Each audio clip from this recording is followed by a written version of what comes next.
Well, I think there is, of course, there is a relation between biology and my work, but it's more like the evolutionary part. It's not that I look at animals and try to copy what they have in there. It's more that I want also to make new animals and don't want to copy what's already there. So I really would like to have a new evolution process on the beach.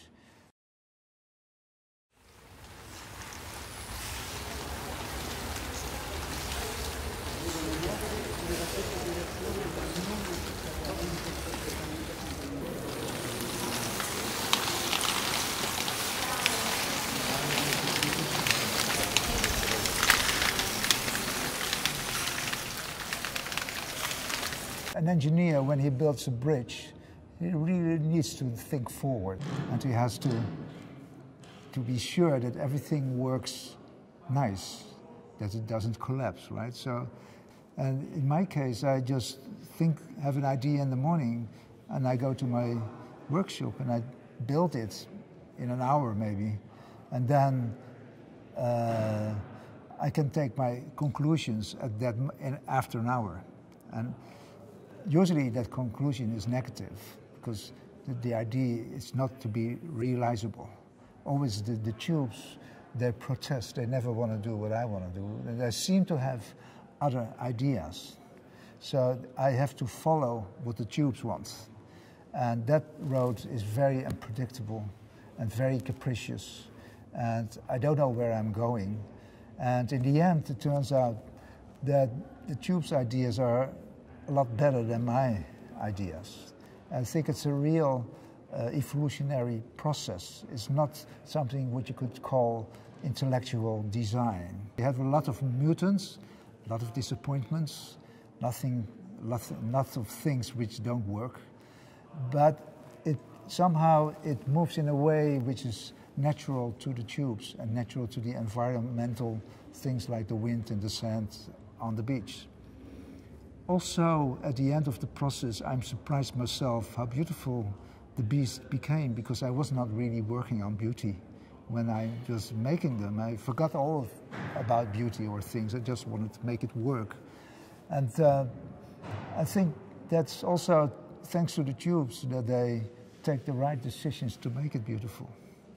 It's also hard to mention an animal which is not fascinating to look at. I mean, when you look at an animal walking or look at anything which is a result of evolution, somehow you read the millions of years which it went through to become that shape, and that somehow reflects to our sense of beauty. And that's so I think I didn't make beautiful animals, they made themselves.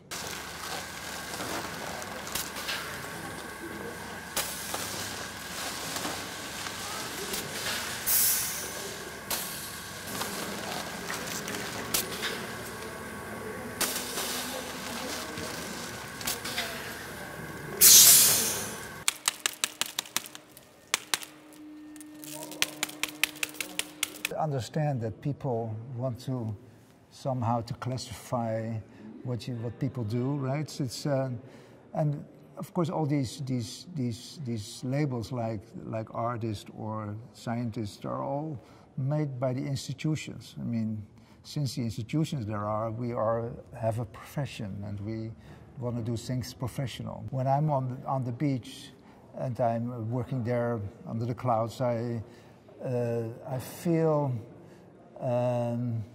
that these labels are irrelevant, in fact. I mean, I feel more like